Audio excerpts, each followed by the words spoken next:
The WNBA Gambling Podcast on the Sports Gambling Podcast Network is brought to you by Underdog Fantasy. Sign up with promo code NBA SGPN. Score up to $1,000 in bonus cash. We're also brought to you by Rhythm. Get your 7-day free trial by going to sportsgamblingpodcast.com/RITHMM. Yes, sir. We are back with another edition of the WNBA Gambling Podcast on the Sports Gambling Podcast Network. You know me, you know the voice of the guy. It's me, a really real, a villain real, Terrell Furman Jr. here at Short Service.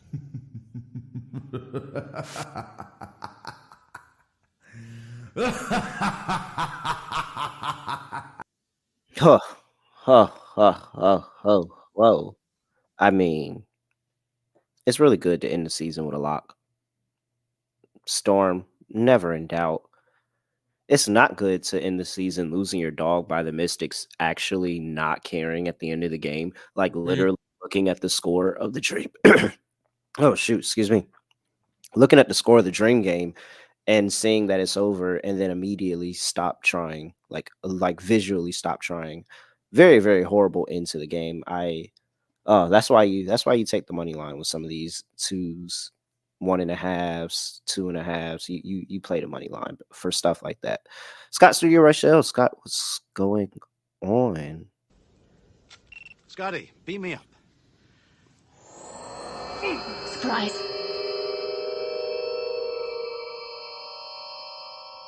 Yeah, doing pretty well. Also ended up hitting the lock on the show. Had the Sun. I just laid the points, and they got there easily. Won the game by about 30, which was kind of expected, especially when that third quarter came around. I think they scored 6 points in the third quarter. The Sky did. It was pretty ugly, but the point is Connecticut covered. Unfortunately, Dog didn't get there, though. Ended up having the parlay. I was right about the Caitlin Clark fade because she got benched at halftime. So I ended up having a nice under with PRA. Picked the wrong team to parlay with, though. Should have picked the Storm, picked the Wings instead, as the Aces were sitting everybody. But then, of course, I ended up seeing the bench goes Gumbawala crazy. didn't play either, so it didn't matter. So it is what it is. The Wings no-showed it. The Aces look good, picked up a loss, but at least the lock won. So, yeah, we both hit a locks in the regular season. Can't complain. Yeah, definitely cannot. But now it is playoff time. And Scott, there's some things that I think we're gonna agree about, and it's gonna be rather easy, and some no bets. And there's some things that I think that we've already talked about disagreeing at. So I'm looking forward to it. But before we get to that, gotta talk to you about the war against corporate gambling heating up, and SGPN needs you to do your part. Make sure you take a couple seconds to rate us, the WNBA Gambling Podcast. Actually, you can rate the NBA Gambling Podcast too. Matter of fact, go ahead and throw a rating for the Tennis Gambling Podcast as well while you're in there. Any other gambling podcast that I need to, you could just honestly do all of them. MMA is good, golf is too. I like those. I listen to those. College Experience. Hey, go just drop some ratings and review. It takes 2 seconds. It's really, really easy. So make sure you tell a friend and tell a friend to tell a friend and all of that. The word of mouth is the heartbeat of SGPN. All right. Well, I hope that if anybody took Dream plus 450 to make the playoffs, then you would tell the word of mouth of where you heard that at, because we talked on it. We actually saw the line mid-show. I'm pretty sure we saw the line mid-show and said plus 450, what? And immediately went to go bet it, because that was insane for a Dream team that was surging at that point in time. They actually look competent. They look incompetent again, Scott, as they are going to New York for round 1 of the WNBA playoffs. It is important to let everybody know that the WNBA playoffs and the NBA playoffs are not the same thing. In fact, round 1 is a best of 3 series, not a best of 7, not a best of 5, a best of 3, where you get home, and away. So the top seed gets 2 home games, and then if the lower seed gets to force out game 3, they get a home game. So that's how it works. Very, very structured towards the top seeds and being good in this conference, getting those 2 home games.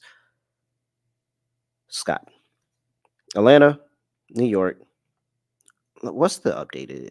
Let me see. I got it right here.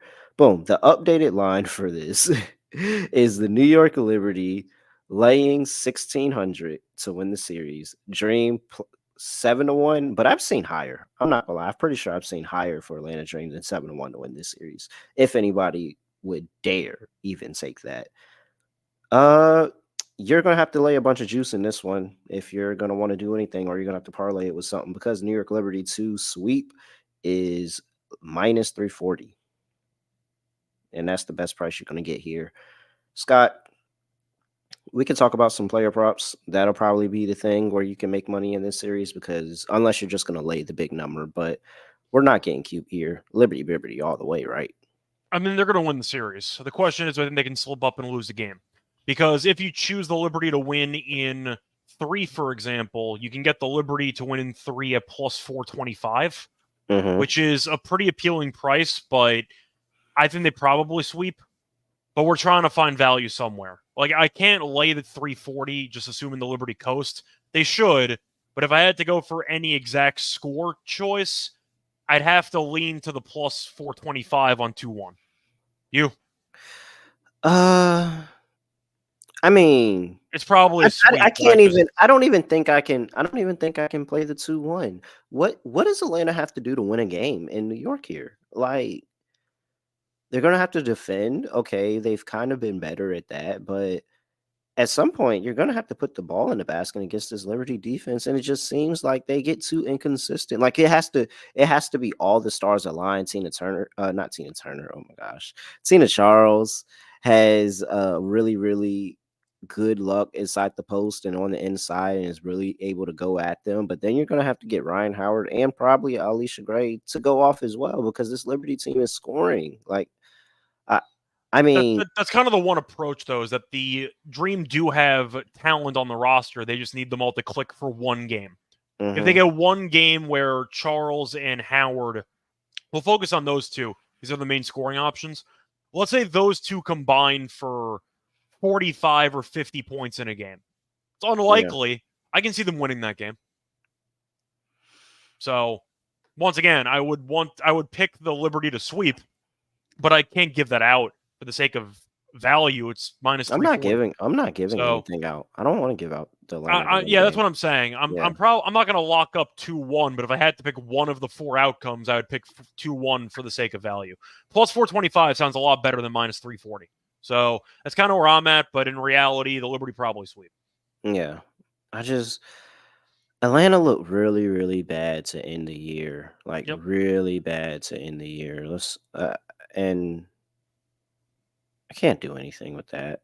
All right, let me see here. So Atlanta, towards the end of the year, they were scoring 74.6 points per game. That's 11th in WNBA in their last 5 games. Incredibly inefficient from the mid-range, incredibly inefficient around the rim. I mean, threes were in it. It was just completely horrible offense. Snail's pace of games, 11th in offensive rating. Like I am having issues seeing how Atlanta puts together a complete game. Now, do they cover the spread in one? Now we could talk about that. We could talk about that depending on how big they set the line, and we'll get into that in a second. But winning outright, I'm not sold. So let's look at some of these player props for the series. You have series total points leader, Breanna Stewart, laying chalk minus 140, Sabrina Ionescu plus 450, Ryan Howard plus 550, Alicia Gray 8-1, Tina Charles 10-1, Jacqueline Jones 20-1. Yeah, I don't feel like I need to go any further than that. Anything that interests you there? So if I was going to pick anything here, I mean, Ionescu to lead in assists is minus 180, which I feel like sounds right, but I don't think I can take that. Canada assist leader is fun at plus 425, but I don't think Atlanta's going to score enough, so I can't take that. Jonquel to lead the series in rebounds is plus 360. That could be intriguing. I feel like Breanna being favored in rebounds over Tina is kind of wild. If I had to just say one thing that might be a little bit off, Tina should be the favorite in my opinion because the Liberty have so many other options to rebound while the Dream really don't. So I don't mind Charles or Jonquel to maybe lead the series in rebounding. Tina's at plus 150. You have Jonquel at plus 360. I think that could be intriguing. That's really the only thing I'm looking at. I feel like it would be probably Tina to lead in rebounds or Jonquel, but Jonquel's been a bit underwhelming lately in terms of her overall intensity. So Mm-hmm. Tina to lead the series in rebounding a plus 150 would be my main plus money option for the player props. You? No, I want Sabrina. Sabrina plus 450 to be the total points leader. Okay. Because I think it's different this time around. I gotta go back and look at these splits, but now Nas Hillman is gonna be in the game and probably the primary defender on Breonna Stewart. But it just feels like Stewie just seems like too easy of the answer to be laying minus 140. Mhm. And Sabrina can just like we talked about the Liberty passing the torch off and kind of letting Sabrina cook a lot more. I mean, the numbers are okay. She's had 16, 22, 17, 25, and 33 in the last 5. So 2 of the last I'm sorry, 3 of the last 5 she's had really really big games, but I don't know. Sabrina's at plus 450 just I would have figured it was a lot closer than that. Plus 450 just kind of seems insane for somebody that I think if she gets hot from 3 in 2 games in New York, like is that impossible? No, I mean part of the problem though is that her shooting numbers recently have been atrocious, and that's why she's been leaning more to the assist game. That's kind of the counterpoint. But now you're not wrong. If she gets hot from 3, she can definitely do it. I think plus 450 is a pretty all right price for that. Yep. I'll These just games focus on these Tina for games now. towards the end of the year didn't mean anything. Yeah, that's definitely true too. I think once again I'm going with Tina to lead in rebounds. She's going to have to play like 37 minutes, 35 plus minutes in every game if they want to even have a shot. So I'll take it for the usage. All right. Tina Charles plus 150 rebounds leader, Sabrina Ionescu plus 450 dart throw there as a points leader. Uh Anything we could be missing here. And no, I don't really want to buy into Courtney Vandersloot assist. Yeah, I'm good. I Okay. just don't want to lay minus 180. All right. Let's talk about the game. It is tipping off first game on the docket, I believe. Is it not? Yes, it is. Liberty are laying 12 here, open up at 11 and a half. 156 and a half is the total. I don't have anything on the injury report for these two teams. Let me double check and I make don't know either. sure. We saw Yeah, Laney nothing. play the last couple games, so she's Yeah, gonna play in she's this good to game, go. obviously. So, all right, Scott, are we laying a big number in the first game? It's a tricky question because I value nothing from that last game. The last game means absolutely nothing to me. The Yeah, Dream had nothing. to win. The Liberty didn't care. However, you're looking at the only game that was played in New York. It was actually in June, and the Dream hung in there. They lost by 6. So we saw the Liberty kill them in the first 2 games this season on the road. Then they won at home by 6. Liberty are 16-4 at home. The Dream are 7-13 on the road. I feel like it's really going to be in the balance for most of the way through.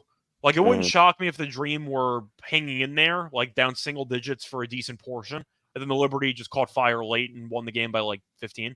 It wouldn't Hmm. shock me either. 11 and a half feels right to me. I think I'm going to lay it with the Liberty, but I'm probably not going to bet the actual side. Yeah. I think the Liberty win this game by like 14. But it's not easy. Yeah, I'm gonna I just think Atlanta's gonna fold in the second half of the game. Yeah. I really think that's where it's gonna fall apart for them. Um Looking at yeah, I can't trust Atlanta to score, man. Like, what are you gonna do? At some point, this Liberty offense is gonna catch fire, whether it's Stewie doing it by herself, or whether Sabrina wakes up against this team and begins to shoot the ball really well. Jockwell Jones challenges Tina Charles inside the paint. I think that's gonna be a good matchup. And then the bench unit from the Liberty have been playing a lot better, like over this time and through these extra games. Like they've been getting a lot more minutes and looking a lot fresher. Uh, yeah, I'm with you. I see 11 and a half out there. I think we'll just go ahead and lay 11 and a half here. Um, ESPN Bet still has that 11.5 -120. So that's going up. It's about to be 12.5 at all shops. 12.5 everywhere by the time we get to the morning. But yeah, I can't. I just don't have. I'm not enticed to play Atlanta at all. I don't even think they're playing their best basketball or anywhere close. 156.5. Oh yeah.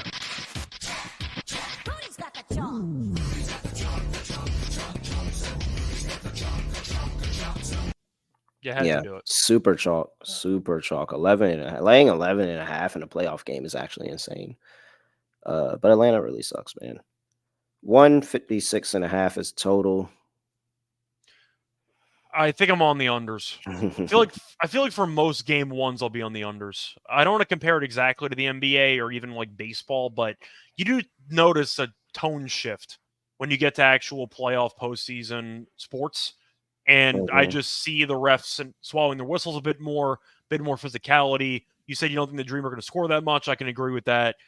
I think I'm just going with the under in most of these games. I think the Liberty can once again have a monster game if they score like basically 90, then you're screwed. Yeah. But I just feel like based on the physicality we're expecting with these teams and based on the history of just seeing lower scoring postseason games compared to regular season games, I think I'll just back that notion. Give me the under. Think they'll be a bit more physical. Thinking of how the Dream are going to try to stop the Liberty. Mhm. What, slow the game down, be as physical as possible? Is that the game plan? You can't run Yeah. and gun with this team. Like, I don't know what you're supposed to do. I think the Liberty run score up on them, honestly. They might. I'm saying for the Dream, Yeah, like, what's their game plan? Do you just try to slow it down and be physical? Is that your game I plan? wanna say it's try to slow it down, but I think that's not gonna work. I think the Liberty are gonna get really, really good half court sets out of this team. And so uh limit all possessions, no offensive rebounding for sure is on the I think the Liberty really run it up here. I do. I think this is a standout game one, and then maybe you can talk to me about a letdown in game two where Atlanta may cover it, but the Liberty still get the win. But I think that they come out because they just played this game. Mm. If they didn't play this game and it was some other team that Atlanta needed to beat to get in and they did, then okay, I would kind of be sold on the Liberty overlooking this team. They literally just played them. And they were trying for a little bit. Like they weren't trying, but they were kind of trying. So Mm. I will yeah, point out, no. two of the three meetings, not including the finale where the Liberty clearly didn't care, two Mhm. of the three meetings did land below 157. So I'll back that and go with the under.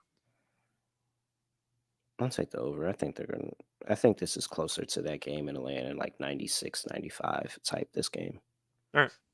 All right. Player props. Do I hedge out my Sabrina future by taking Stewie points over here? I don't know if you want to hedge in game one or not, but the question is, do you think Stewie has a monster game or not? I mean, I think everybody does. Like I think everybody does, honestly. I think this is just a hey, we're back in the playoffs, we're not playing around, and we remember how last year went, and I think this is the Liberty's revenge tour where they honestly probably are about to try to destroy teams going up into this finals. For sure, I think this series, I think they're absolutely just going to try to destroy Atlanta. I would be tempted to take everybody's points over here. Well, not Okay, everybody, like I Stewie, do want to, Sabrina. yeah. I was going to say, I do want to point out something that I noticed, which was a bit flawed, which goes back to why I do like Tina to lead the series in rebounds. Tina's rebound prop is 10.5. Hmm. Stewie's is at 8.5. Why is Stewie favored to lead the series in rebounds? And the first game, her prop is less. Yeah, Or that's right. is two full rebounds less than Tina? Yeah. That doesn't make any sense. So Tina plus 150 is just a broken line. Trying to think of what else I want to go with for this game in general.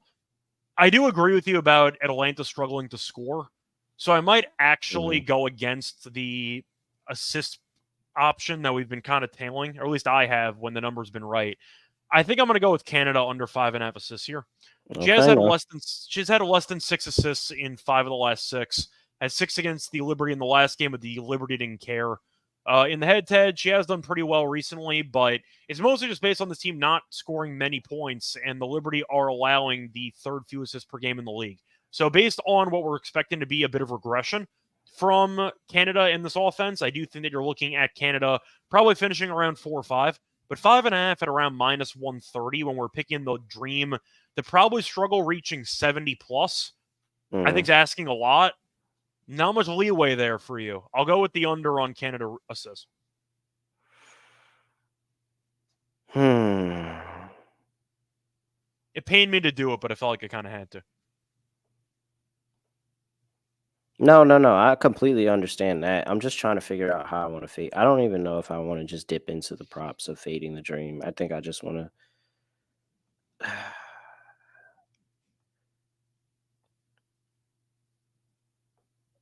I'm curious where you're thinking.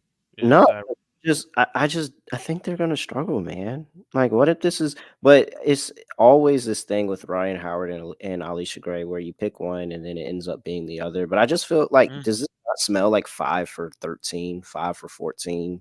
Like, yeah, it kind of does. I thought about Alicia Gray threes, but unfortunately, I'm not attracted by the matchup because the Liberty have done a good job defending her in the past. So, yeah. I'm not gonna fade it. I'm not gonna fade. I was tempting on fading Ryan Howard, but I'm not gonna do it. I'm just gonna take my Liberty props and I'm gonna go to the bank. All right. Okay. Before we get to the next game on the slate, gotta talk to you about Underdog Fantasy. Fantasy Pick'em is adding to their awesome menu, and they have first touchdown projections, so you can win in the NFL, you can win in WNBA, college football, MLB, MMA, all of that and more. They have a whole bunch of no sweat entries that they like to do. These hires, they're selling the CeeDee Lamb higher half a yard. Make sure you go try to get that promo. Look, sign up with promo code NBA SGPN. Claim your special pick and first time deposit offer up to $1,000 in bonus cash. UnderdogFantasy.com. Promo code NBA SGPN. All right. What it do, Munaf? Okay. Next up, Indiana Fever. We're going to Connecticut for 2 games there in that series. Scott, the Connecticut Sun are laying, hold on. There we go. Are laying minus 190. This actually came up. Minus 190 for the Connecticut Sun, plus 165 for the Indiana Fever. We can go through exact correct scores. Sun 2-0 plus 135. Sun 2-1 plus 320. Indiana 2-1 plus 310. Indiana 2-0 5-1. All You want to go right. first? Or you want me to go first? I'm going to let you go first because I feel like you're taking the dog here, and I would like you to sell me on it. So I did think it over, and I do think I'm going to end up leaning to the Sun. However, all right, there we go. I'm glad you're coming here with reason, Scott. I think what I am going to do instead, though, is try to make a case for maybe the over 2.5 games. Unfortunately, though, the price isn't that great on some of the books, so I was kind of hoping to get a better. Well, Scott, that's where I kind of disagree. I feel like I agree and I disagree at the same point because you're saying you want to sell me on the over 2.5 games. I think if it gets over 2 games, Indiana's just winning the home game in 3. Indiana might win that home game. They might win that. Like that might be an otherworldly atmosphere that they just like. It's not even the fact of like they did anything spectacular on defensive end. They could just honestly not miss. Like they could like you got to think how long it has been without Indiana playoff basketball. If they get to a third game, if they get to a third game, I don't know. Picking that game, like when we pick it, I don't know how I could not back Indiana in that game. I don't know. So it would be a hedge at that point, and it would probably just be me taking the money line and getting my money back, and then plus a couple extra change. But like, I'm fairly confident that we don't get to that point. I think that was kind of why I was leaning to the Fever initially. It's because I think the Fever are leaving here with something. I don't trust the Sun enough to defend home court in back-to-back games against this team. So I do think Indiana has a decent chance of winning one of these two. No disrespect to the Sun. The Sun have been pretty good recently. They did what they had to do to get the actual 3 seed. But I just think offensively, Connecticut has too many droughts for me to fully rely on them to take care of business on a regular basis. Now, Mabry's helped the three-point shooting. That has kind of gotten better as season has gone on. I just think looking at the actual spot itself with these two teams, I think the Fever can make enough outside shots to win a game.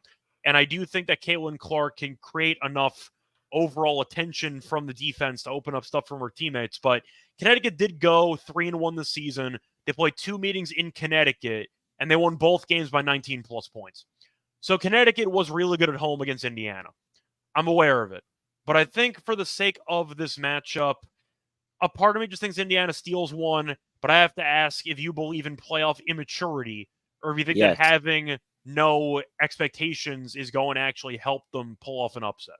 No, what? No expectations? What do you mean no expectations? Scott, 62% of the money is on them to win the championship. Those are expectations. That's according to people that bet. I'm saying Indiana, I'm sure deep down Uh knows. Kaylin's a rookie. I know that they want her to carry, Man, but I don't they haven't made the playoffs in what, like 5-6 You years? You don't can make get an to argument. go like no. There's 100%. There should be 100% expectations. I think saying there's no expectations is a cop out for them losing this series and saying that it was no, like you're at this point you're now leaning into this narrative that she's the best player in the league and that she has automatically transformed this team. This team can go out there and win. Like there's actually people talking about Caitlin Clark being a dark horse for MVP. Like no, absolutely not. So I truly do believe there's expectations. I think that something like there has to be something that goes into it for Erica Wheeler, I'm pretty sure, to be the only player on that team to have playoff experience. Mhm. And whoa, who was that? Is that me or Scott? Oh no, But I thought somebody just lagged there. I saw a no. lag. But yeah, I think that there's something that has to be said for I think Erica Wheeler to be the only person on that team with playoff experience. I have to go back and double check. But you have DeWanna Bonner, who's won championship and done all of these things. You have uh Alyssa Thomas, Brianna Jones, Dejanay Carrington, like this whole roster is playoff tested. And I just think that means something for closing out a game. Is Indiana going to get out to a fast start? I think so. I think they can. But I think closing games out, that's just where the defense comes in. And I don't think that Indiana has that defensive intensity to stop the Connecticut Sun when they get hot at the end of the game. Yeah, I think that's the main criticism I have of Indiana. Of course, it's the defense, but yeah, I feel like it's pretty easy for the coaching staff and company to paint an underdog narrative when you are literally underdogs in the first playoff series and you haven't made the playoffs in like 5+ years. I think it's easy to convince the players on your roster that you have nothing to lose. Go out there, be relatively loose, and figure it out. That's kind of my point. Now, the public might disagree with that because, of course, Caitlin Clark is being promoted as being the savior of the league. And even though Asia is clearly the best player in the league by a wide margin, Caitlin is now in the conversation for first team all WNBA. So the fact is she's a top 5 player in the league, arguably. And the point is you can make an argument that as long as she's on the roster, you have a chance. But I think it's pretty easy to paint an underdog narrative in the locker room for this team when you have not been in this spot in basically basically like 5+ years. That's kind of my point. Yeah, I mean, I think that yeah, but I just think, the publicity that comes with having Caitlin Clark on your team is good and bad, and I think it comes with the level of expectation. And uh, I think there's a good number of people that maybe not be very, very vocal about it, but they have expectations of them winning this game. I think that they're clearly going to be the most bet side, like by far the most bet side in these playoffs is them winning this series here. And I just don't think it happens. I really don't. That part I can agree with because they're plus money. So people are Yeah. going to blindly chase the plus money. Yeah, I mean, even if they were laying any, I think that the people would just like there's 62% of money on them to win the championship. That's just insane to me. I think that's absolutely insane for that much money to be on them to win the championship. Like who is betting this? Who keeps constantly running back to the window to bet Indiana? Dave Portnoy. Does that count? Yeah, it's all right. He has a couple I hundred I'm K on playing Indiana. Does I'm that count? playing Sun 2. I'm playing Sun 2-0 at plus 130. Okay. I think they lock in defensively and it's on another world. And then I think game 2 is not even close. If I'm going by my initial stance and how I think this series will be competitive, I think I am actually going to go with the bolder call, which is Connecticut going. I mean, I'd pick them to go into Indiana and win. It's plus 320. I was kind of hoping for a bigger price on that. But I think I'm going to trust my instincts on that. I think Indiana takes a game. Give me Connecticut in game 3 at around plus 320. So a bit of a disagreement there. Yeah. I mean, I we think you're both right got about the crowd, Connecticut. though. The Yeah, we crowd will both. be crazy I in mean, game 3. so if you look at, so I think this compares very similarly to when the Connecticut Sun had that first round series against Dallas. And Dallas was the upstart team, and Enrique was really good, and Satu was coming into her own. And Dallas did steal a game, and then Connecticut quickly and swiftly shut that shit They down. killed them in game 3. They quickly and swiftly shut that shit down. I could see it playing out like that as well. So I don't think that's a bad call, Scott. Not at all. All right, Once let's get again, I'm trying to take some shots with these exact Mhm. series prices to try to get some value. I think 320 is not bad. All right. Let's player props. We got Clark, total points plus 130. Kelsey Mitchell plus 160. Dewana Bonner 7-1. Brown Jones 7-1. Aaliyah Boston 12-1. Jesus Christ, Aaliyah Boston 12-1. Marina Mabry 15-1. And what? Dejanay Carrington 25-1. Alyssa Thomas 30-1. Dang, AT all the way down there at 30-1. That's crazy. That's crazy. If anybody cares, Alyssa Smith is at 50-1, by the way. Behind Ty Harris at 35-1. Let's start there at the points.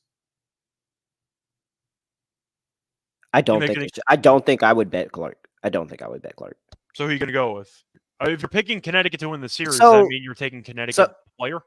So here's another thing, and I didn't mention it in the series breakdown earlier, but I mean, I'm sure Kelsey Mitchell is okay, but how easy is it for her to turn her ankle again? That's another reason why I was like, oh, I really think that they shouldn't have played, some of those people.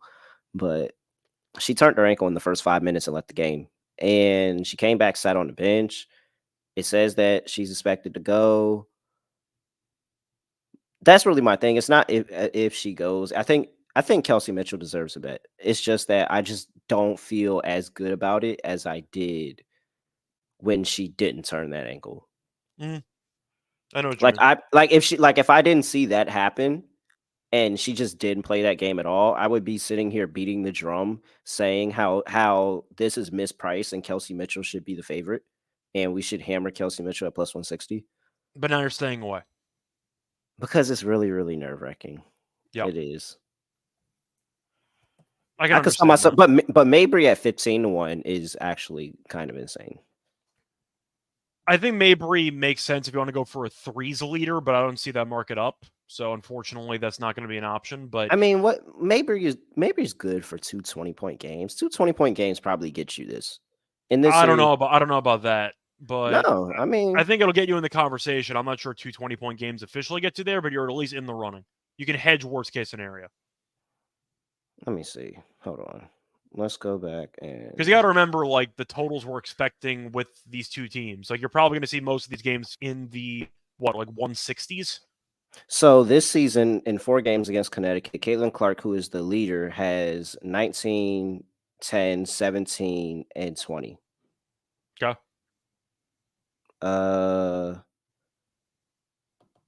Kelsey has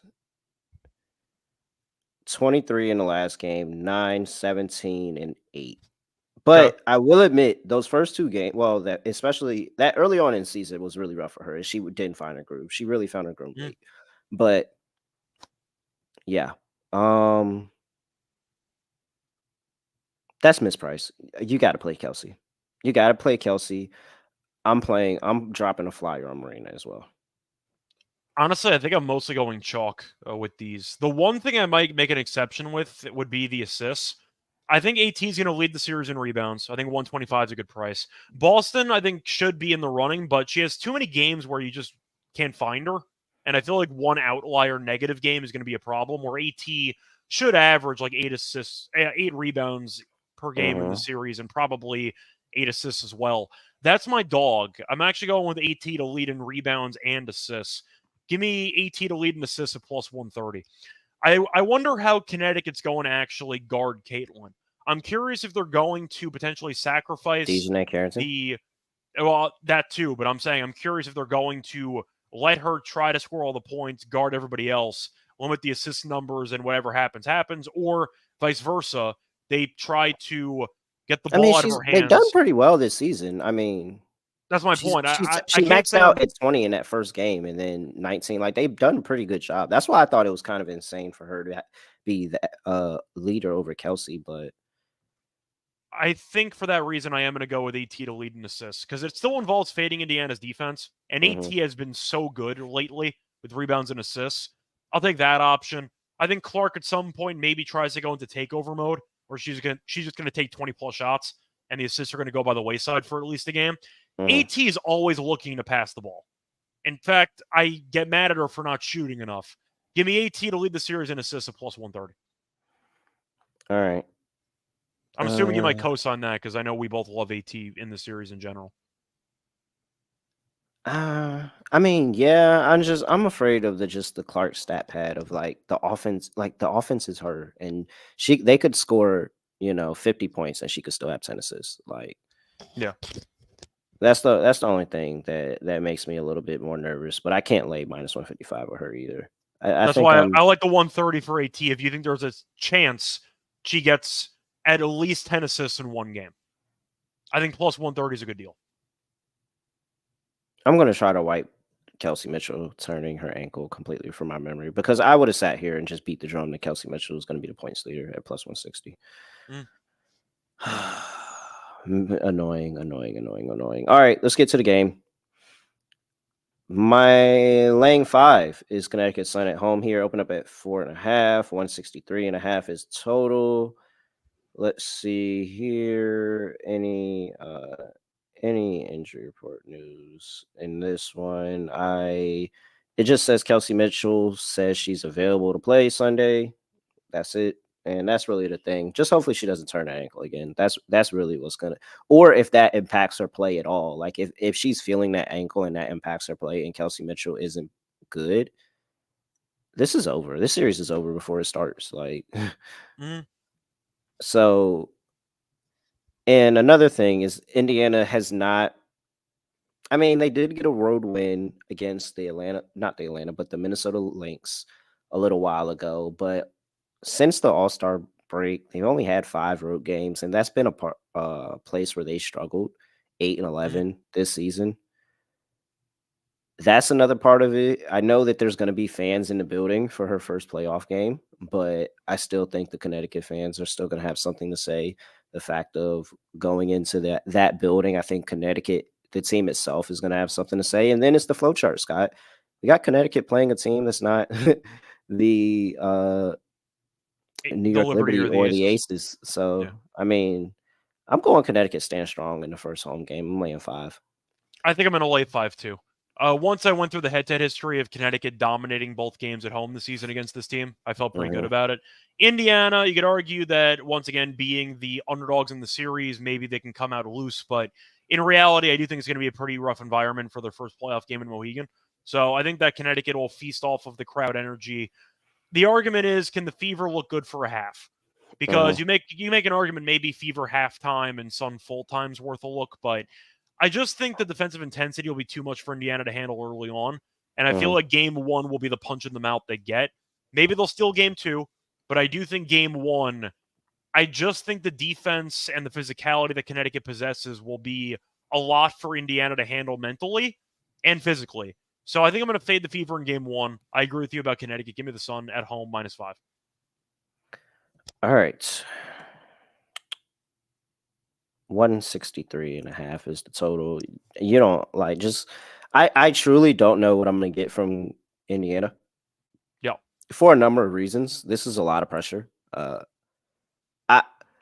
I would love to hear from old school Indiana fans before all of this that was down for the team through the highs and the lows.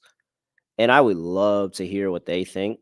And if they're more of, man, this team's been so bad, I'm just glad we're here. Or if they're like, hold on, Indiana has a championship pedigree. And I feel like we're back at that level. And I'm expecting this team to put up I mean, putting up 80 on the Connecticut Sun is not easy, and their team total is at 79.5. I think I'm going to go with the under on that with you. It feels like a Yeah, lot for your first playoff game for the majority of the roster. yeah. And Christy Size has to coach up a good game too. Like she has to coach the Yeah. game well. You And mentioned Mitchell also has a bit mhm. of an injury there, which he'll play through, but you wonder if that's going to affect her overall Yeah, man. efficiency. It matters, but I mentioned before I like the unders in basically all these game ones. I feel like historically speaking, in most sports, you bet the unders in game ones, you do pretty well. So give me the adjustment to physicality, maybe a little bit of nerves playing a factor for both sides. Bit of a lower scoring game. Give me the under, especially for that team total. That line does feel pretty high for Indiana on the road. I might take the over in game 2, but game 1, that's a lot. I think I'm just gonna go with Connecticut team total over 84.5. Okay. I like that play. I think Connecticut is basically can walk into 80 as they've done all season. 92, 88, 89, 80. And then I just need to get over the hump and get over the 84.5. But I think I'm gonna go with that Connecticut team total over 84.5. That's probably I just don't expect to see. I can't. How do I expect a team that's never been in the playoffs to show me some type of playoff intensity defense? And they've been Yeah, horrible on defense all year. that's fair. So yeah, I think that's probably that feels really good. I think that's probably gonna be one of my better bets of the show. All right, player props. Yeah, AT. Yeah, gotta go AT assists here. I'm curious if I want the assists or the rebounds and assists because I think that AT is going to have a monster series. I think that she will be the de facto MVP of the series. So I think I'm just going with What AT. if AT? What if AT just tries to put up a triple double? She might. It wouldn't shock me. I think a triple double might be on the cards for one of these games. I'm not sure which one it's going to be, but 18.5 for points and rebounds, I think is interesting. I wouldn't want the points, though. I'd want the rebounds and assists. Mm-hmm. 16.5 feels pretty low. I mean, the head to head, she's had at least 22 rebounds and assists in 4 of the last 5 meetings. I just think she's going to dominate the series. The rebounds have been crazy. She's had 10 plus Mm-hmm. rebounds in 4 of the last 5, 6 of the last 8. And the rebounds are at 7.5. 7.5 at minus 145 is insane. I got to go with the over on that. 8.5 as well. That's at like plus 102. I Mm-hmm. don't mind that either. But 7.5 minus 145 is an absurd line. I know it's juicy, but she's getting at least 8 rebounds. I'm going with the over. Yeah, no. Look at AT's past few games against Indiana. Like and again, this Indiana defense last year. I don't think there's Scott. Is there any difference Indiana is on defense from this year to last year, or Not is it just really. is it just the fact that you can't be that bad, so they're like regressing slightly closer to the mean, but they're still pretty bad? I mean, the argument you can make is that the defense might be a bit worse because I know Kaylin Clark steals wise might be okay. She Yeah. is not a good defensive player. I'm not going to call her a traffic cone. She tries out there, but she's not a great So defender. she has active hands. I'll give her that. She'll Yeah, get that's what I'm active saying. hands, but a lot of those active hands sometimes are fouls. And all right, so the point She's that I not was Trey making, Young. She's not letting people go past her, but she's not exactly staying in front of her matchup. Let's put it that way. the the point that I was making is that Alyssa Thomas from this year and last year, 17, 7, 24, 13, 10, 11, 13, 18. Like this is one of the teams that she likes to, go and actually try to score on. I'm with you, Scott. I think we just wrap it all in a bow and put it all together. Points, rebounds, and assists is over 26.5. I'm gonna do that. I think that she's in line to once again dominate the series. And you could argue that even though she's not a point guard, she Hmm. views herself as being the point guard of the team. So if she wants to outplay Caitlin over there, maybe there's a chip on her shoulder. Who knows? Hey, no, and I feel that. So I think one of my better bets of the show is also gonna be AT double double at plus 115. Like, I Yeah, don't care. I don't I don't mind even that. need the points. I really don't even need the points. Like, she can get there the hard way. She can definitely go the hard way about it, and it doesn't matter. But she scores well against this team too. So like plus Triple double 115. 750, by the way. Yeah, let's play it. Yeah. The argument could also be that since it is a playoff game, assuming Indiana does not get totally destroyed, AT should play at least 35 minutes in every game. And I just feel like if you're Connecticut and you find something that works offensively, just continue to keep doing it. Like if the AT pick and roll and AT, when she gets into the middle of the defense and just kind of deciding where she wants to go with the basketball from there. Like if that continues to work, just keep doing it. Like why do anything? You're in the playoffs. Why do anything different? All right. No, I get that. Let's see. Before we get to the last two games of the slate, gotta talk to you about Bet US. The best in the business with Bet US. They've been around for more than 30 years. You can bet anywhere, bet in the US and on tons of locations internationally. They just launched an all new live betting experience, easily deposit cryptocurrency, and you can get lightning fast payouts. So make sure you use our link, sign up, and get 125% deposit bonus on your first 3 deposits. I think I'm going over there and I'm going to take that Connecticut Sun Lang 5 to the bank at BetUS. Go to sportsgamblingpodcast.com/BetUS. That's sportsgamblingpodcast.com/BetUS. Use promo code SGPN so they know we sent you. BetUS, America's favorite sports book.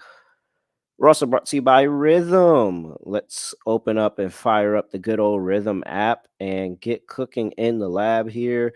Rhythm as a team of data scientists that have a whole bunch of models, or you can create your own custom models, and you can use that in the NFL, in college football, WNBA. Go out there and just figure out where the value lies on the slate. They have a whole bunch of proven data-driven bets that just really, really, really help drive home the point. And Scott, looky here.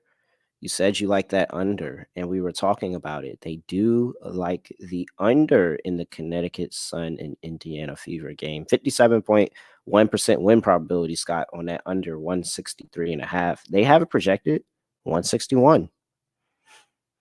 So, hey, that's a good amount of points still, and still going under. All right, make sure you can get bets like that and a whole lot more. Go to sportsgamblingpodcast.com/rhythm. That's sportsgamblingpodcast.com/RITHMM. Claim your 7-day free trial. All right. Next series up, we are talking about the Phoenix Mercury. This should be quick.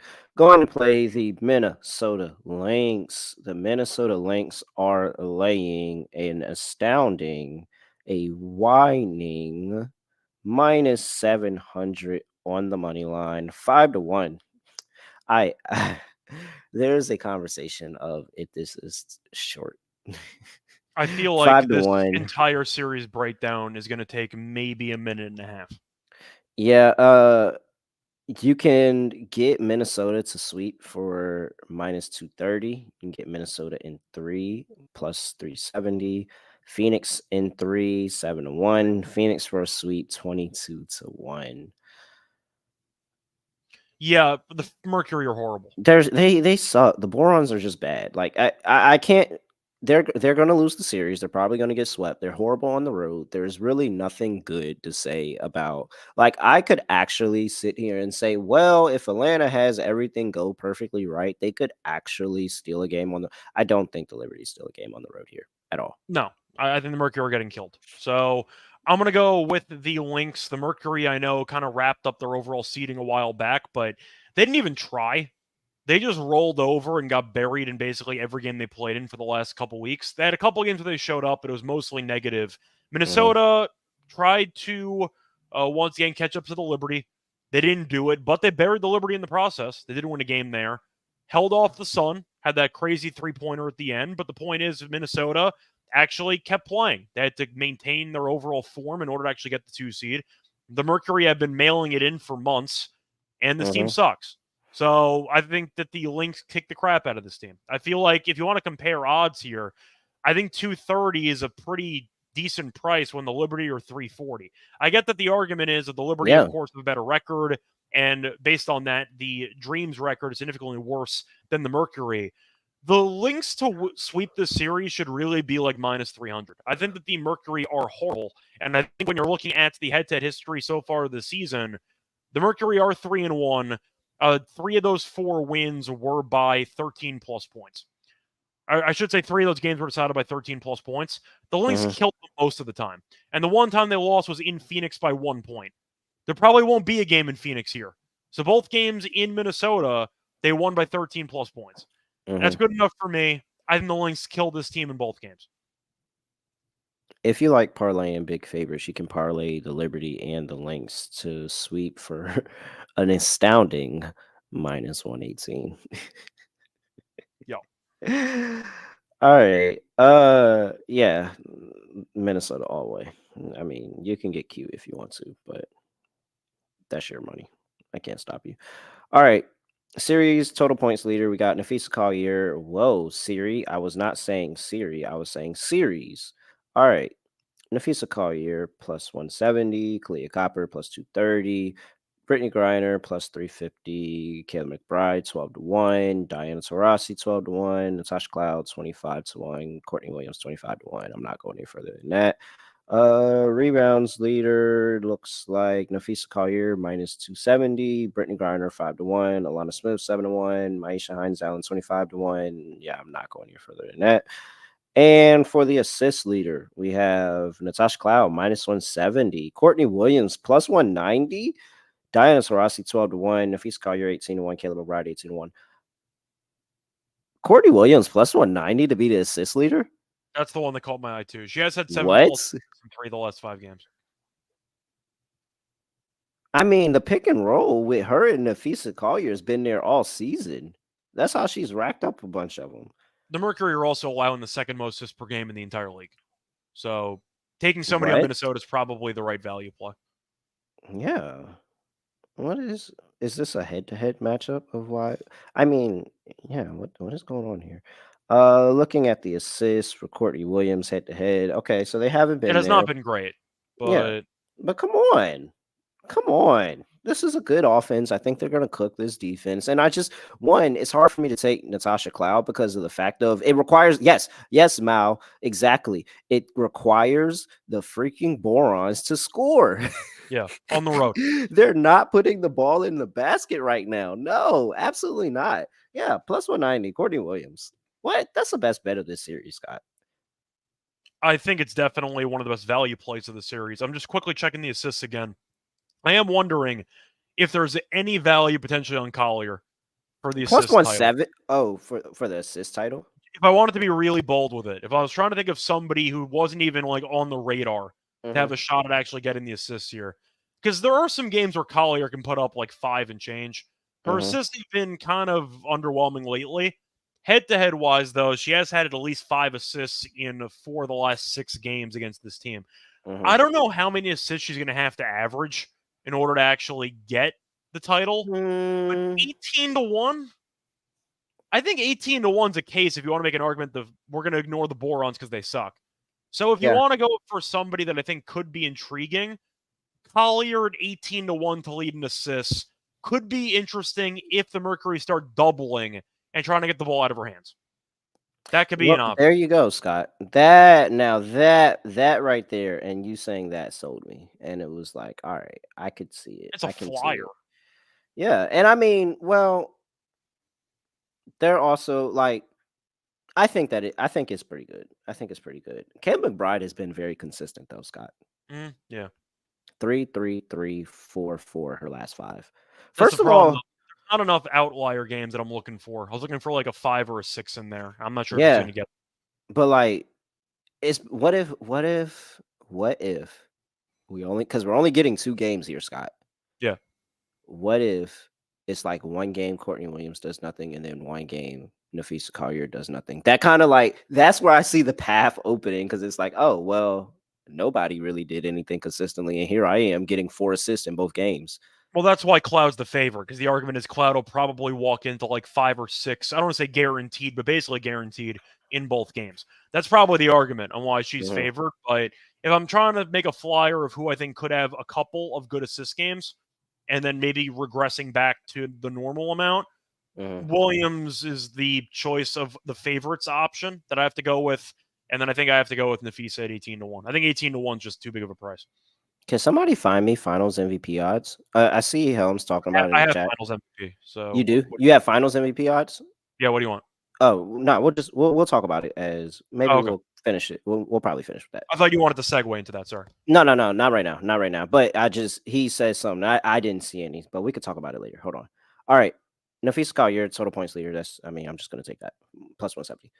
Okay, Okay. let's talk about the game. We got Minnesota laying 9.5 here. 158 is the total.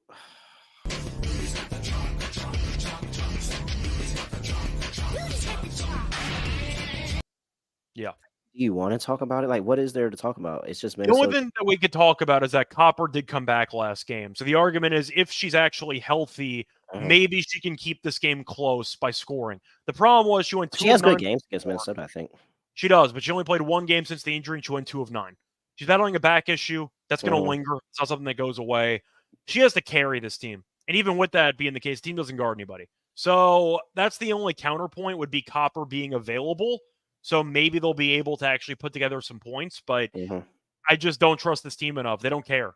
It's a mentality thing for me. A lot of Yeah. players on this roster seem to be interested in getting their own, and they don't actually play a team-oriented style of basketball.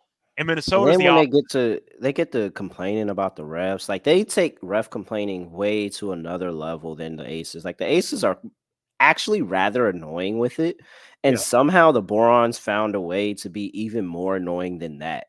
So like they're just not playing good basketball. It I'm feels like fine. it I'm feels fine like they losing have a money lot of against the Borons. individuals on the team, and they don't have enough overall. I don't want to say chemistry, but it kind of feels Mhm, that way. Where a lot of players are doing their own thing. Even Copper. A lot of players look around and Copper's dropping 25, and nobody else has touched the ball in the last like half a quarter.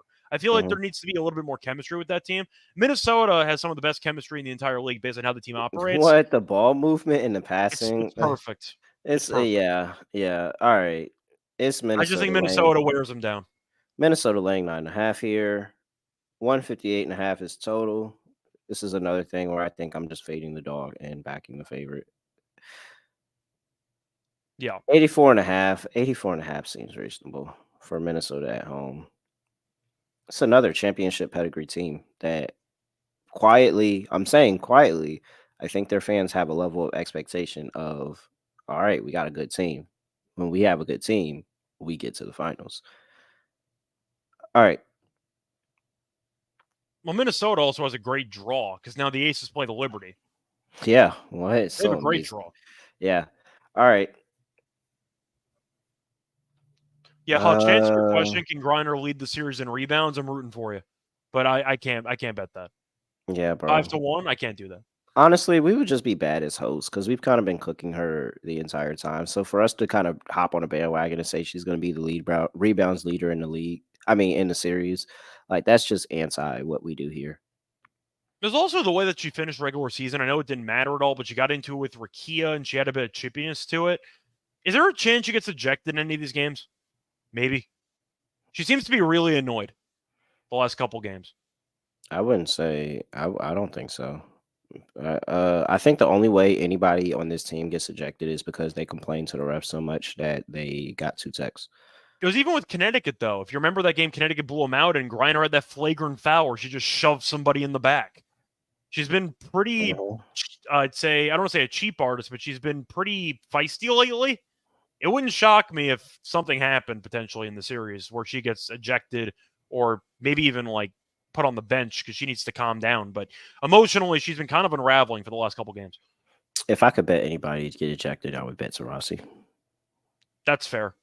Does she I count would as a player? 100%. I'm, I would I'm joking. 100%. I would 100% bet Tarasi to get ejected. They All might right. get ejected together, so who knows? All right. That's pretty easy. Player props. Fisk call here over 19 and a half. Like, come on. I'm not even gonna like I think that's crazy because I think she clearly can average 20 for these two games. Mm-hmm. She Easily. could. Like easily. Going back through the numbers officially, and Nafisa Collier threw her points last few games. Has it wasn't there the last game? She had 12, but before that, she had 23 and 20 against this team, and 14 in the first game. Looking here, last 5, 25, 18, 20, 14, 19. Like she's been basically there. I expect come like if the Borons do anything to make this somewhat close down the line, she's going to take the ball over. She's going to be the best player on the team, and she's just going to go out there and cook. Like I'm all over Fee. I think this is like a 23, 25-point game here for her. I think I'm just going back to Courtney. You can get her points and assists at 15.5 at minus 115. I just think that's a great number. She's had at least 19 in 4 of the last 5 games in general. The one exception was the game that she basically sat in the finale, where she played a grand total of 26 minutes, but she didn't try to do anything. We know the Lynx were coasting, trying not to get injured. But she has been good in the head-to-head. She's had at least 16 in 4 of the last 5 meetings, including each of the last 2 meetings this season. So give me Courtney Williams over 15.5 points and assists. Somebody called it in the chat earlier saying that Scott's favorite bet is going to be Courtney Williams. I can't go against her. Points. She keeps being mispriced. But I'm not taking the points, though. I want the assists in there because she has been good facilitating lately. And the Mercury allow a ton of assists. Who was that? I guess you were wrong. Whoever said Scott was going to... I don't mind the points there, but I think that you want the assists because they've been pretty solid lately. He threw a fast one for you. He just knew Scott was going for the points, threw a fast one, and Scott threw the assist in there, too. Yep. No, I like it. I like it. And it goes with our Courtney Williams plus 190 prop that I just put in. All right.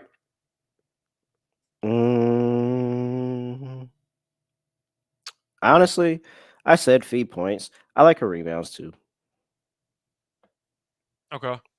They're plus money. They're even money for 9.5. I mean, who's stopping her? I found one play that I actually like a decent amount, unrelated to Collier, but Collier I wish they would play some more bench players, because I would definitely back Natasha Mack or like a Mo Billings rebounds coming off the bench. I think they're going to have good days, but we're not going to get props for that. What are you saying? Yeah, I was going to say I like the under on Cloud rebounds at 4.5. She's had less than 5 rebounds in 8 straight games. I just don't know why this is at 4.5. I feel like this line is once again a little bit, I'd say, kind to Cloud, just expecting that she's going to go out there and try to rebound, and she just doesn't do that. Once again, under in 8 straight games, and against this team, she's had a total of 5 rebounds combined in the last 2 meetings. So I don't know why this is at 4.5. Give me the Cloud under 4.5 rebounds. All right. Rodney Cotton, comment of the year. I don't know what to do with myself now that the Mystics' first half is gone for the year. Yeah, man. Yeah, it's hard betting now, man. It's hard betting now. All right. Let's see. Mystics just make it really easy on you, man. I hope Eric Tebow never loses his job. I mean, his dad is the basketball operations guy, so like he shouldn't, and former coach, but like, Mike Tebow was a legendary Mystics coach, if y'all didn't know. All right. Let's see here. This is the series. I think we're on the same side, but we just like it to get here in 2 different ways, Scott. But we have the Las Vegas Aces going up against the Seattle Storm. Aces laying 425 on the money line to win the series, plus 330 for Seattle Storm. Looking at correct score, Vegas to sweep is minus 150. Vegas in 3 is plus 320. Seattle in 3 is plus 450. Seattle to sweep 11-1. Just give me the sweep. I'm not going to stall with it. Just give me the sweep at this point. I think Seattle steals a game. And then Vegas goes into a game 3 on the road where they feel comfortable. They don't care where in the WNBA they play. They will go on the road and get a win. I think they come on the road in Seattle. It's an amazing game, and they put it on them on the road. But I think Seattle steals a game. Now, what is concerning is that Ezzy, and we're kind of jumping an injury report, but Ezzy still has a concussion. She did not clear protocol. That is brutal, and that is the thing that could ruin my Seattle in 3. I really think that is the thing that could possibly ruin it. However, I'm not going back on the take. I said it a while ago. I'm sticking to it. I thought that, hey, they're going to go. Both of them are going to be out. They're going to dominate them on the road, and then Seattle's going to come into Vegas, a place where they've won this season before. They're going to get a big win in game 1 and then completely fold the series away from there. I'm sticking to it. I'm taking Vegas in 3. I think they drop I'm just going Vegas sweep. They're the hottest team in the league right now. They've been playing great basketball. They'd probably be my pick to win the title right now, just based on how they're playing. But the Storm, I wasn't a fan of how they played for the last month or so. You mentioned that Ezzy's still injured. Jewel Lloyd is coming back from a knee issue. That's not Mhm. easy to just come back in and give you 25. Well, is it really a D issue, or is it they just didn't want to play Jewel and just said, you know what, I mean, they were like still uh, what's the issue? Like they weren't really like to be how the word fair, they the kind of final were 2 in. games that she did play in that season, this past season, she was 8 of 32 from the floor. So Okay. clearly something wasn't right.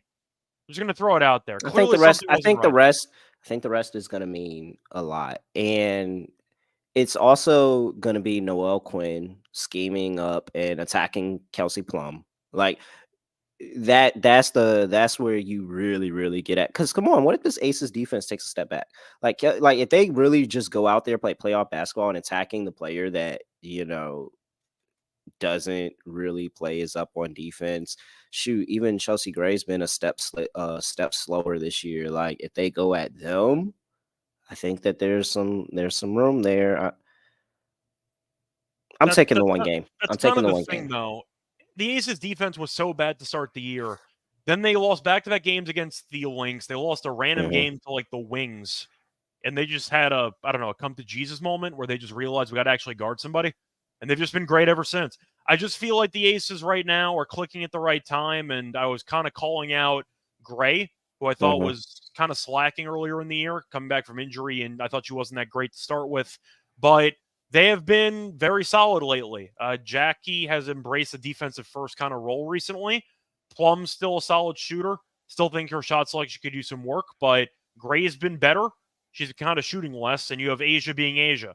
It just seems like the Aces right now have figured out the current rotations and they've figured out the current roles for the players. And the bench unit I think is underrated. So I just think the Aces and the Liberty are going to go at it and have a war.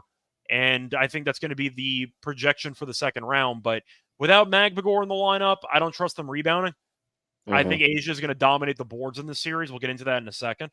But I just think the Aces are better than this team by a decent margin, especially with the injuries to Ezzy and with Jewel maybe being below 100%. I'm just going Aces in 2 games. I think the Aces are playing too good right now for me to fade them in any game All in this one. right. Scott's laying minus 150. I'll take I that. think 150 is actually generous for the Aces who have kind of owned this team over the last couple of years, at least in playoff rounds. Yeah. I mean, yeah, yeah. I just think this is a different team. I think they get one. I think they get one. Okay. I think it's game one. I'm calling game one, but if it's not game one, I'm probably gonna go back and say it's game two because I think they get one. Plus 320. In Vegas, I'll take the Aces We to both sweep. have we both have one series, exactly one series getting to three. You think Yeah. it's more I probable in mentioned the Liberty for the hell of it, like the price, but I think that ends in 2. My one series is Indiana. all right.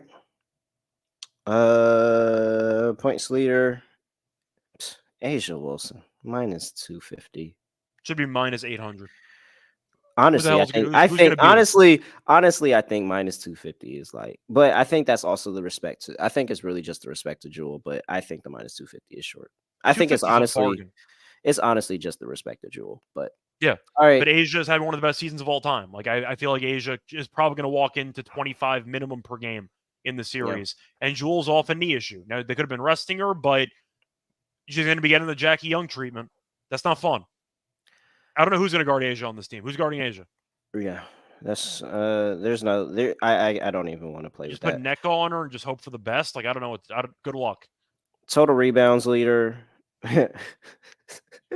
Asia Wilson minus 280. I mean, I'd parlay the two of them if I The fact could. that Ezzy is able even selectable here and she's missing a game for sure is kind of crazy. But I Yep. guess I mean that's not even no like because you're missing a whole game. Like I don't that is probably the worst bet I've ever seen if somebody bought in on Ezzy here at plus Yep. 550. That might actually be the worst bet I've ever seen because And you're guaranteed missing a game. I'll tell you why the books have it though. It's because they're trying to scam you. Because Yeah. if she does not play a game, you get your money back. My guess is. The problem is if she does end up playing a game, then you lose because of course she played the minimum She missed requirement. one. Yeah, like I'm assuming you have to at least suit up for a minute in any of these games for your bet to actually stand. That's my yeah. guess. So it's a free roll for the books because if you take Ezzy and she ends up suiting up for a game, you automatically lose your money. I would love to see if anybody actually played Ezzy. Like that is possibly the worst bet I've ever seen. I don't think you should be If we gambling put if you're money, betting on Ezzy for that price. that is possibly because she's out. Like it's not like Yeah. she's questionable. She is out. She is No, she not has a playing in the concussion. game. Not playing. She is not playing in the game. That is quite possibly one of the worst bets I've ever seen. If somebody was to actually have a ticket on that. All right. I'm not one to tell people what to do with their money, but oh my gosh, what are you doing, guys? Okay, Chelsea Gray, total assists, and this is the one that everybody wanted. I saw them talking in the chat about it earlier, and they were adding comments. So Chelsea Gray, I agree. It's Diggin Smith at 170 for value. If you had to pick Chelsea someone. Gray, total assists plus 160, Diggins Smith plus 170. I mean, they're right there. They're the same price. Jackie Young 4-1, Kelsey Plum 6-1, Jules 30-1, Gabby's 40-1. NECA's 51, whatever. All right. I mean, there is a world where point guard honestly was just playing around this entire season and then play all time. She kind of just turns back the clock and goes, whole point guard, point I would guard. just bet both. Yeah. It's plus 160 and plus 170. Just bet both as an arbitrage and try to make some money. I don't see Jackie or Plum leading assists. Jewel never passes the ball. Gabby Williams won't lead an assist, and neither will NECA. So you get plus 160 and plus 170. Why would you not just I bet don't both? know. Jackie's had back-to-back games, 10 plus assists before. Like, and it's possible. Like, let me see. Jackie pass. What is this season? 6-4-2-3. Okay, well, it's not as consistent. See what Plum is doing. Is there any? Oh well, I it know looks Plum like assists have not been that great lately. against that is 2, 4, 8, and 2. So she had a spike week of 8. I would love to see who go back in time and see who was playing in that game. I don't think point guard was playing then. Wouldn't surprise me. Let's see here. Point guards played in. No, she did not. Well, no, she did play in that game actually. 3 games she's played against them. 7, 6, 5. Wow, holy crap! And her points prop is at. Oh well, it's at minus 155. That's why I was like, what? Your assist prop is at 4.5, and you've been cashing like this, but it's at minus 155. That's I why do you want did to point that. out, by the way, Jackie does have the same assist number for game 1 as Chelsea. So if you actually did want to make 5.5. Jackie's at 5.5 plus money. Gray is at 5.5 plus money as well, but the juice to the over is significantly higher on the 4.5 for Gray than for Jackie. But they're both like close to each other based on number. So if you actually want to make a case for Jackie, you could at 4-1. I think it probably will be Gray or Diggin Smith. If I had to just go with it. I think they're competitive. Give me Diggin Smith. Okay. I'm the same way. But I think that if you want to make a case for point guard, you could bet both. And that way it is plus money and you're going to be collecting. You are going to be up regardless, but come on, hedging's regardless. All right. It's not really hedging, it's more arbitrage because you're betting both before you could even hedge. Here we go with the math and the Wisconsin UW degree. I'm just saying hedging implies you're in the middle of one bet and now you're trying to get out of it. Arbitrage means you're betting 2 things before the game actually starts. What was that one company? What was that one company that did the arbitrage that we was? I don't even remember their name. I know OddsJam did one, but I don't think we had them. No, we had somebody else. It was somebody else, or was it like off? It might have been an off the books thing. And if so, I might be saying too much. I don't remember. Scott, they're laying 9 in the first game. Yep. 162 is the total. Yes, Ezzy is out. They're laying 9 in the first game, Scott. Are the Storm good? Because we hated this team about a week and a half ago. No, they still don't even have their name, by the way. So they're still the Showers for sure. I completely understand. So you want the Showers to get 9 points?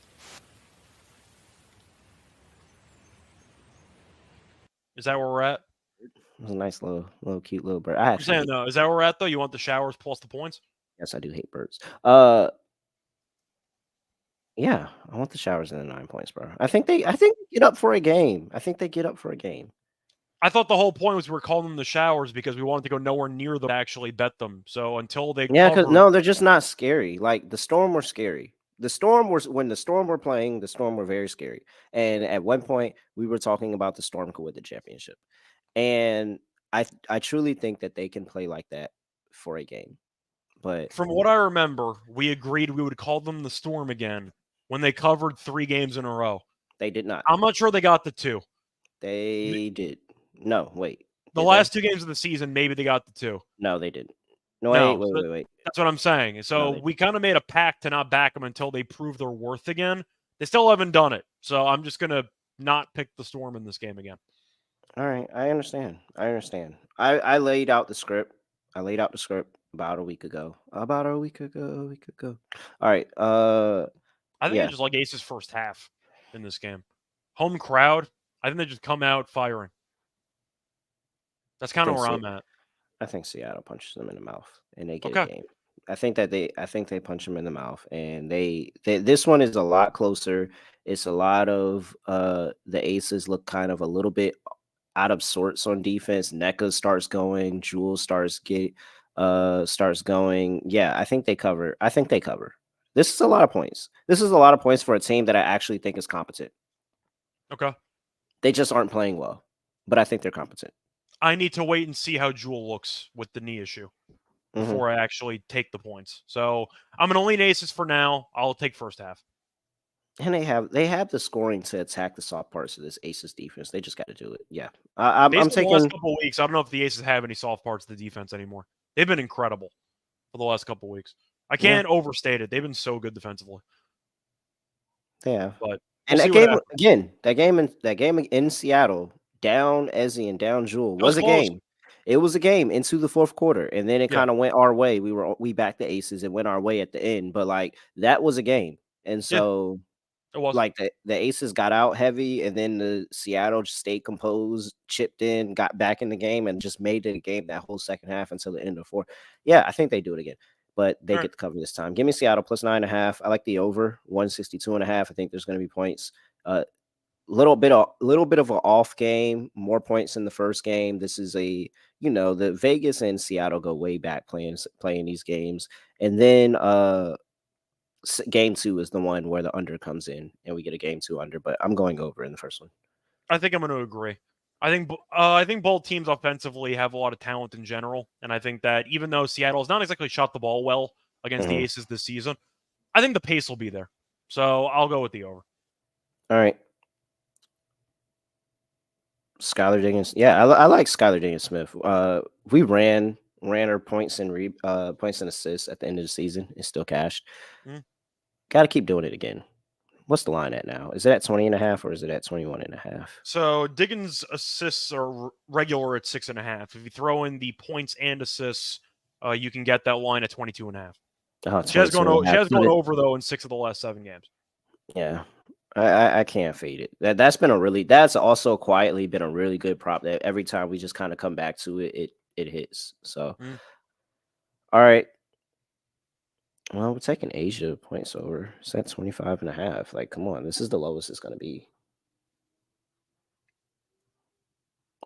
Like you don't have any room for error on the under here. Like this is literally the lowest her points prop is ever gonna be.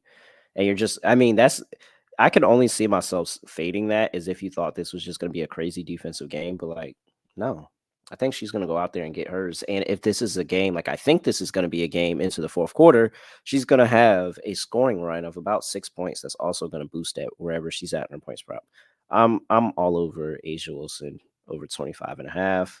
I think that's a good play. What for you, Scott? What are you looking at? I think I'm going back to all reliable. Give me Jewel Lloyd under 7.5 rebounds and assists. Okay. I think that the line is pretty affordable again at minus 108 on FanDuel. She had a Mm-hmm. good game last game, as she ended up having 5 and 6 the last time she played. But she's had a knee issue. She hasn't played in about a week or two. And we know the Aces defensively have been great recently. She has had 6 in the last 2 head-to-head meetings, so she has not even gotten to 7. And now she has to get to 8. It's asking a lot. We know Jewel likes to shoot a lot. Passing is always kind of a secondary, I'd say, area of concern for her. And she's Mm-hmm. not a great rebounder. So maybe she rebounds more with Ezzy being out. So that Mm-hmm. could be a potential argument against what I just said. But 7.5, I think we're back to where we were beforehand. Feels high to me for the number that I expect Lloyd to end with. I see her finishing with like 5 or 6. But the assists we think are going to go to Skylar. So there's going to be a minimal amount for Lloyd. Not a great rebounder. Give me a solid like 4 in 2 games. She ends up with 6. NECA has been cooking. Okay. Last 5 games, 17, 19, 23, 12, 16. Her points prop is at 15.5. Look at her this season against the Aces. It's been up and down 19, 9, 21, 12. But again, no Ezzy. They're going to need that extra boost in the scoring. I think that there is an area for her to kind of get there, especially if she can kind of get the rotation over and get more Kia Stokes and less Asia Wilson. And if she can set up like that, I think she's going to have a pretty good game. So I like NECA. And that also kind of makes me want to play Gabby as well. And I think that this might be like the rare Gabby kind of goes off on the points game. She's been all right last 5, 10.5 points, 10, 14, 22, 10, and 17.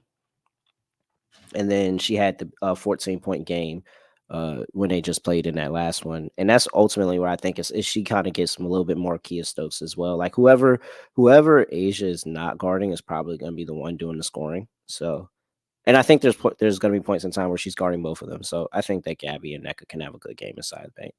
I think there is one prop for Gabby that I do like. It is the assists at 3.5. The over's minus 112. She's had at least 4 assists in 6 of the last 8 games. And in the last game against the Aces we saw on the 17th, she had 5. So I think 3.5 assists is actually pretty low for Gabby. She has a lot of playoff experience. We know that they acquired her midseason for a reason. If they unleash her, so to speak, 3.5 is too low. So I don't mind the over for Gabby assists. All right. Let's see here. Yeah, that's it. All right. Scott, let's close thing out. A little bit longer of a pod day, folks, but we got you 4 series previews and we got you 4 games on a Sunday. All right, let's kick the playoffs off right. Lock, dog, underdog. I'll drop a parlay in there too. For my lock.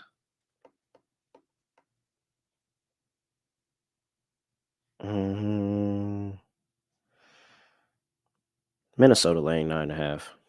Okay. I don't want to think too much into it. I just don't think that Phoenix is just in this at all.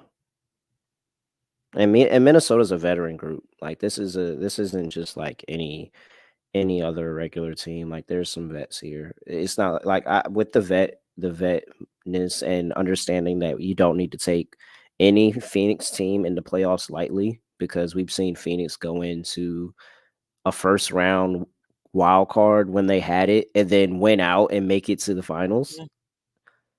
Yeah, they handle business at home here. The Borons have been horrible. Yeah, the Borons have just been horrible. All right. Laying 9.5 here against the Borons. For my dog. Yeah, just give me Seattle on the money line. Plus 390. Okay. Or, well, let me. Do I want a first half? Yeah. Do they punch them in the mouth in the first half, or do they? If they lose the first half, do they? I don't see them coming back if they're down early. Personally, I think they have to get off to a good start. All right, I'll take my shot. Plus 260. Scott, over to you. All right. So I think I actually might go back to player props, but I have to figure out if I actually want to or not. Let me just see. Our rebounding numbers are so good against Indiana. Yeah. Do I want AT over 7.5 rebounds, or do I try to go for the 9.5 at plus 205? That's really the question, because that's going to determine what I do for some other stuff. I think I am going to go with the alt for AT, so I'll save that. I'm going to go with rebound props, though. I'm going to go with Cloud. I'll go with her under 4.5 rebounds. That rebounding number is too high. Looking at Cloud's recent rebounding games, she is pretty underwhelming. It's minus 140. She's at less than 5 rebounds in 8 straight games. And you're looking at Copper being back. You're looking at Griner playing more minutes because of the playoffs. She's had 5 rebounds combined in the last 2 games against Minnesota this season. I just see a bad matchup for rebounding-wise, and I think that Cloud is going to be so focused on facilitating and not so much on rebounding that the line is a bit unrealistic. I see her finishing with around 3, so I'll go with Cloud under 4.5 rebounds at minus 140 as my lock. For my dog, I alluded to it a second ago. Give me AT over 9.5 rebounds at plus 205. I think it's a great price, available on DraftKings. She's had at least 10 rebounds in 4 of the last 5 meetings against Indiana. She's had at least 14 rebounds in 3 of the last 5. So she dominates the boards against this team. Yes, Indiana has gotten a bit more front court depth over the years, but I do think that with the amount of minutes she should be playing on her home floor against Caitlin Clark, chance to make a statement, triple-double watch might be on full display here. But give me AT over 9.5 rebounds as my dog at plus 205. All right. Love it. Let's see here. All right, player props. Where are we starting at, Scott? Do you want to go with AT rebounds and assists? If she's on a triple-double watch, you might as well back the triple-double watch, right? Or is that too risky for you? Yeah, no, let's back the triple-double watch. I think she goes for it. Okay. Okay, let me see here. Come on. No, this is not. There we go. All right. Yeah, I'm with you. I'm back in AT. I almost locked up her double-double. That's why I was very, excited to hear your dog. Yeah. All right, AT. What are we doing? Rebounds and assists? Yeah. Or you don't want to tie it all in? You don't want to tie it all in a bun. We can do that too. Whatever you want to do. She's been really good against Indiana in the points. Yeah. Let's wrap it all in one. Because if she goes 10, 10, 10. That's fine with me. 27.5. Okay. What's up? Anything else you want to do? Hold on. I got distracted. Okay. I kind of want to reuse the lower on Jewel, 7.5 rebounds and assists. I feel like that's been good to us all season, and we shouldn't change up because it's the playoffs. Oh, I don't even have Jewel. Okay, never mind. I don't have anything. I don't have anything Seattle, only Vegas. Okay. I mean, I'm not opposed to Asia. I mean, come on, the rebounds at 11.5 has to hit. Yeah. The rebounds has to hit at 11.5. Okay, Asia Wilson higher 11.5 rebounds, and then Fee. Yeah, that's fine. Yeah, okay, Fee. All right, so we'll go with Nafisa Collier higher 19.5 points. Asia Wilson higher 11.5 rebounds, and Alyssa Thomas. Wow, this is a trifecta. A trifecta of MVP candidates here. Alyssa Thomas higher 27.5 points, rebounds, and assists. Put that in underdog. That's going to get you 6x, $100. Get you $600. Make sure you use that promo code NBA SGPN. Get you a special pick and first time deposit offer up to $1,000 in bonus cash. All right. Long episode. Lynx Liberty Finals is plus 175. Interesting, actually. It's actually pretty interesting. I'm telling you, the fact that we're getting, like, we could possibly be getting Liberty Aces in the second round is like it's crazy. All right. A parlay. Scott. I'm gonna lay the 5 with Connecticut. Okay. I'm going to. Oh man, what do I want to do? How do I want to do this? Should I throw the lock in there? You can if you want to. It's your parlay. Thanks. No, Storm plus 9.5 because I'm even getting the hook here for sure. Storm plus 9.5, Sun laying 5, and let's just go chalk Liberty laying to 12.5. All right. Is that what I want to do? Yeah, that's what we'll go. Liberty laying 12.5, Sun laying 5.5, Seattle plus 9.5, 6-1, 6-1 payout there. A little bit over 6-12, but yeah. All right, there's your first playoff parlay. Let's see what happens. Scott, anything else for the people before we get up out of here? Oh, no. Finals MVP. Yes. We're gonna have to save that for next episode. We're at 1 hour and 30. Yeah, I mean, we're at 1 hour and 30. You might as well add 5. You want to actually have a full discussion on this? It's 5 minutes. Okay. It's 5 minutes. Just say the lines, and then we'll throw out there and see what people like. All right. I mean, it's what, like one top 4 teams, one player each. Yeah. So I'll stick with the teams that I think can realistically win the title. I'll just go from there. Okay. And I might shock you. I'm not taking the Liberty. So I'm going to skip the Liberty. I'm going to Okay. go with the Lynx and the Aces, the two teams that I see realistically winning it. The Liberty can Mhm. pull it off, but beating the Aces and the Lynx, I just think is asking way too much. So I'm going to go with Asia, obviously, at 225. Duh. I'm going to skip Collier, though, at 275. I feel Mm. like I wanted a better price on Collier. I think I'm going to have Hutch to Boy jump said he down. got Hutch Boy said he got fee at plus 450. That would have been beautiful. 450, I don't mind. I think that price is definitely better than the price I see here. Courtney Williams is 200 to 1 on BetMGM. Mhm. I mean, yeah, I'm going to take that. She could easily average like So 13, Scott, 5, and 5 in a series. this is also a point to remind people that in the WNBA, the best player does not win uh Yeah. WNBA Finals MVP all the time. Like there's actually like think of the Chicago Sky where the best player was thought to be Candace Parker, and Clea Copper went and reminded the world how good she is, and she won Finals MVP. Chelsea Gray won it one of those years. I think that first year won it one of those years with the Aces instead of Asia Wilson. We have a history of second or third best player winning the award.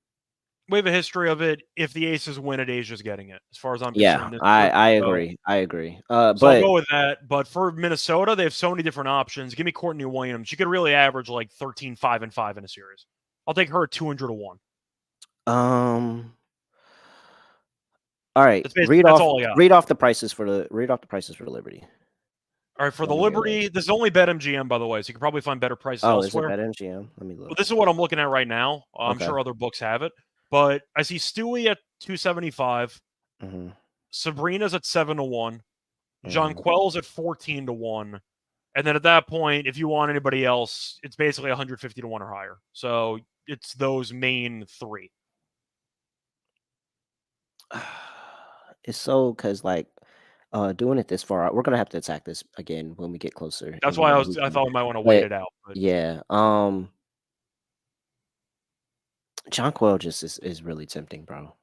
We've seen Jonquel go and be the best player on this team multiple games. Jonquel is really tempting, especially if we get uh, if it's the Lynx. What if it's the Lynx and Jonquel is dominating didn't she boards? win Commissioner's Cup MVP? Yeah, she did She shows against up the for Aces. these Yeah, games. and so what if she averages a double double because the Lynx don't rebound? Like she Yeah. averages a double double and close to 20 points. Like it could be JJ. JJ is really tempting. I'm gonna throw a flyer out there on JJ, Sabrina. I think Liberty get it. Connecticut plays Minnesota. That should be a fun series, but I'll pick Minnesota to win in 4 or 5. Tough series, though. Ultimately, if the Sun even get to the finals, I think that they're going to lose because they're going to run into one of the Aces or the Liberty. So Yep. I can't do anything with Sun, but fee is just too low of a price for me. I think Courtney Williams is interesting as well there. I'll probably bet that, but 200 to 1 on And Courtney Williams. Bridget Carlton, because what she did to the Liberty in that Commissioner's Cup, if she does that over the course of a series, she's 100% winning. And they already gypped her and gave Fee the MVP. Yes, Carlton, that's my flyer. Carlton is Okay. my flyer for sure. At 120 to 1, Scott, she should have won MVP of the All I know is that Commissioner Cup. Carlton's at 120 to 1, and McBride's at 34 to 1. There's no way in hell Courtney Williams should be 200 to 1. That's an insane number on Courtney Williams. 200. That's like an auto play. I just want to sweat that, honestly. I just want to sweat it. That's an auto play, 200 to 1. Carlton 200 to 1, and I mean Williams 200 to 1, Carlton 120 to 1. Those are the long shots that we're going with for sure. All right, we'll reattack this again. All right, I'm sorry guys. It's really an hour. I'm probably gonna get a naughty no message, but hey, it's all right. We broke down a lot of info. We gave you a whole bunch of things for the playoffs, and I hope everybody got something good from it. Appreciate the chat for rocking with us. Make sure y'all like the video before you get up out of here. And he's at Reichel Radio. I'm at really real __. I have nothing else to say, nothing else to do. No other way of ending the podcast. Just gonna end it like this. Make sure you leave us a 5-star rating and review. We're out of here.